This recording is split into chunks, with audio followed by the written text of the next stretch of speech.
السلام علیکم ورحمۃ اللہ وبرکاتہ۔ دوستو، امید کرتا ہوں آپ سب خیریت سے ہوں گے۔ ہندوستان کے تمام چھوٹے بڑے قراءوں کے لیے ایک بہت بڑی خوشخبری۔ 5واں آل انڈیا مسابقہ قراءت قرآن کریم ترتیلاً زیر اہتمام اقرا حمد و نعت اکیڈمی دہلی۔ اس کا مقصد فن تجوید و قراءت کو فروغ دینے اور امت کو قرآن کریم کی کما حق تلاوت کا شوق دلانے کے لیے اقرا حمد و نعت اکیڈمی دہلی کے زیر اہتمام 14 دسمبر سن 2023 بروز جمعرات India Islamic cultural centre Delhi میں 5واں عظیم الشان کل ہند مسابقہ قراءت قرآن کریم اپنی پوری آب و تاب کے ساتھ منعقد ہونے جا رہا ہے، اور یہ مسابقہ 2 فرع پر مشتمل ہوگا، یعنی 2 خانے ہیں اس مسابقے کے۔ نمبر 1 فرع اول میں آپ کو بتاتا ہوں، صرف اساتذہ کرام کے لیے ہوگا جو تجوید و قراءت کے لیے ہے، اور نمبر 2 صرف طلبہ تجوید و قراءت کے لیے ہوگا۔ ان کی عمر بھی میں آپ کو بتاتا چلوں، اساتذہ کرام کی جو عمر ہوگی وہ 25 سال سے لے کر کے 40 سال کے بیچ کی، اور طلبہ کے لیے 15 سال سے 25 سال تک۔ خوشخبری یہ ہے، جو پہلا فرع اول ہے اس کی جو پہلی پوزیشن ہے اول، حج مبارک ہوگا، اور دوسری پوزیشن اسی کی فرع اول کی دوم پوزیشن عمرہ مبارک، اور تیسری پوزیشن 31,000 روپے ہوگی۔ اور جو طلبہ کا خانہ ہے اس میں اول پوزیشن عمرہ مبارک، دوم پوزیشن 31,000 اور تیسری پوزیشن 21,000 ہوگی۔ اس کے علاوہ پوزیشن 4 پر آنے والے کو 5100 روپے، اور پوزیشن 5 پر آنے والے کو 4100 روپے، پوزیشن 6 پہ آنے والوں کو 3100 روپے کا انعام ملے گا۔ نوٹ: مسابقے میں شرکت کے خواہش مند حضرات مورخہ 25 نومبر سن 2023 بروز سنیچر تک درخواست برائے شرکت مع اسناد تصدیق نامہ نیز 10 منٹ تلاوت کی ویڈیو ریکارڈنگ نیچے دیے گئے موبائل نمبر جو ہم آپ کو بتائیں گے واٹس ایپ یا ٹیلی گرام سے ارسال فرما دیں۔ وقت پر موصول درخواست پر اور ریکارڈنگ کی جانچ کے بعد حکم حضرات کا فیصلے کے مطابق مساہمین کو مطلع کیا جائے گا، اور وہی لوگ شرکت کے مجاز ہوں گے۔ اس کے علاوہ جو اس کی شرائط ہیں تو ہمارے حضرت مفتی منصور قاسمی صاحب وہ آپ کو بتائیں گے کہ مسابقے میں شریک ہونے کے لیے کیا کیا شرائط ہیں، تو آئیے ان سے ہم جانتے ہیں۔ السلام علیکم ورحمۃ اللہ وبرکاتہ۔ آپ حضرات کو معلوم ہی ہے، جیسے کہ قاری فضل الرحمن صاحب نے بہت ہی شد و مد کے ساتھ ایک بہترین مسابقے کے لیے جو ہر سال کرتے ہیں اس کے لیے اعلان کیا ہے۔ اس کی مزید شرائط کیا ہے، اس میں شرکت کے لیے ہم لوگ کیا کریں، اس کے لیے بار بار فون وغیرہ کرتے ہیں یہ لوگ اور پوچھتے ہیں کہ آخر اس میں شرکت کے لیے کیا شرائط ہے۔ اس کے لیے مجھے موقع دیا گیا ہے کہ میں آپ حضرات کے سامنے مسابقے میں شریک ہونے والے مساہمین کے شرائط کو آپ کے سامنے پیش کروں۔ فرع اول میں شرکت کے لیے اسناد تجوید کے ساتھ مدرسے میں پڑھانے کا تصدیق نامہ ضروری ہے۔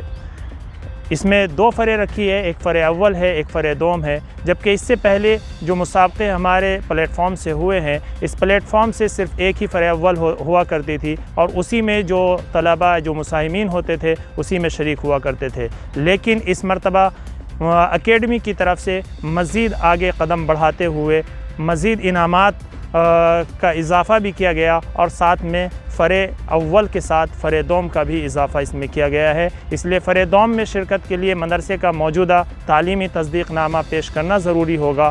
اسی طرح نمبر 3 پہ ہر مساہم کے لیے عمر کی تصدیق کے لیے آدھار کارڈ وغیرہ کا پیش کرنا ضروری ہوگا، اور اپنا کوئی بھی فوٹو پک کر کے وہ موبائل کے ذریعے سے، جس طرح سے ریکارڈنگ آواز موبائل کے ذریعے بھیجی جائے گی، اسی طرح سے اپنا فوٹو بھی اس ریکارڈنگ آواز کے ساتھ ضرور بھیجے۔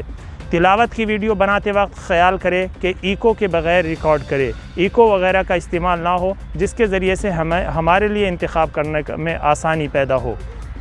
اسی طرح نمبر 6 کے اندر مسابقے میں شرکت کے لیے ضروری ہے کہ مسابقہ شروع ہونے سے قبل اندراج کرا لے۔ مسابقہ شروع ہونے کے بعد اندراج نہیں ہوگا۔ بعد میں آنے والے پھر اگر سفارش کرتے ہیں یا اس وقت میں انتظامیہ بڑی مشغول ہوتی ہے، اور پھر اوپر سے آنے والوں کا اگر مستقل یہ اصرار رہے کہ ہمارا اندراج ہو جائے، تو اس وقت میں اندراج کرنا بہت مشکل ہوتا ہے۔ اس لیے تمام مساہمین وقت سے پہلے آ کر کے اندراج کرا لے۔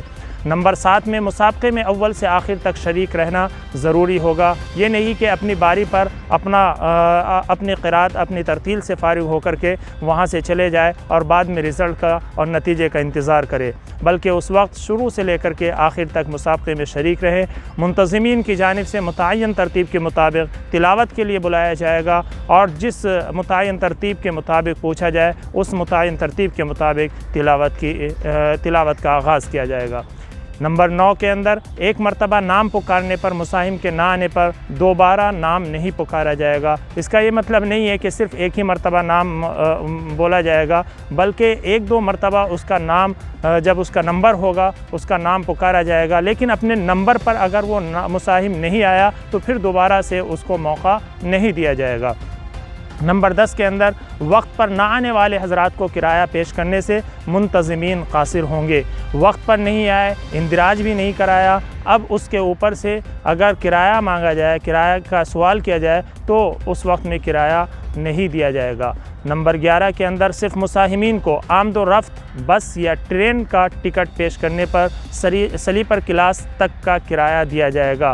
اس کا صاف مطلب یہ ہے کہ بس کے ذریعے سے اگر ہمارے مساہمین شریک ہو رہے ہیں تو بس کا ٹکٹ پیش کرے، اگر ٹرین کے ذریعے سے ہمارے مساہمین شریک ہو رہے تو ٹرین میں فرسٹ اے سی یا سیکنڈ اے سی یا تھرڈ اے سی کا ٹکٹ قابل قبول نہیں ہوگا، سلیپر کلاس تک کا ٹکٹ قابل قبول ہوگا۔ اگر کوئی شخص اپنے طریقے سے سفر کرنا چاہے وہ ایروپلین سے آئے، چاہے وہ فرسٹ اے سی سے آئے، سیکنڈ اے سی سے آئے، تھرڈ اے سی سے آئے، تو اس کے ذمہ دار انتظامیہ نہیں ہوگی، نہ ہی اس کا کرایہ انتظامیہ کے ذمہ ہوگا۔ اسی طرح سے ٹکٹ پیش نہ کرنے والے کو کرایہ نہیں دیا جائے گا۔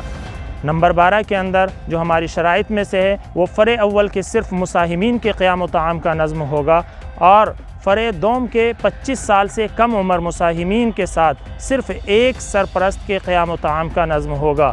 فرع اول میں چونکہ اساتذہ ہے یا بڑی عمر کے طلبہ ہے تو وہ لوگ بہت ہی آسانی کے ساتھ خود آ کر کے اپنے رہنے کا انتظام، قیام و طعام وہ خود سے کر سکتے ہیں اور سفر وہ خود سے کر سکتے ہیں، لیکن فرع دوم میں بچے چونکہ چھوٹے ہیں ان کے ساتھ کسی نہ کسی سرپرست کا ہونا اگر آ جائے تو اس وقت میں سرپرست کا بھی قیام و طعام انتظامیہ کے ذمہ ہے، اور ساتھ میں فرع دوم میں حصہ لینے والے مساہم کا بھی قیام و طعام انتظامیہ کے ذمہ ہوگا۔ منتظمین کی جانب سے جاری کردہ منظوری نامہ پیش کرنا ہوگا۔ جو منتظمین کی جانب سے نتیجہ دیا جائے گا اور منظوری نامہ دیا جائے گا تو اس وقت میں اس نتیجے کو، اس رزلٹ کو یا اس منظوری نامے کو پیش کرنا ضروری ہوگا۔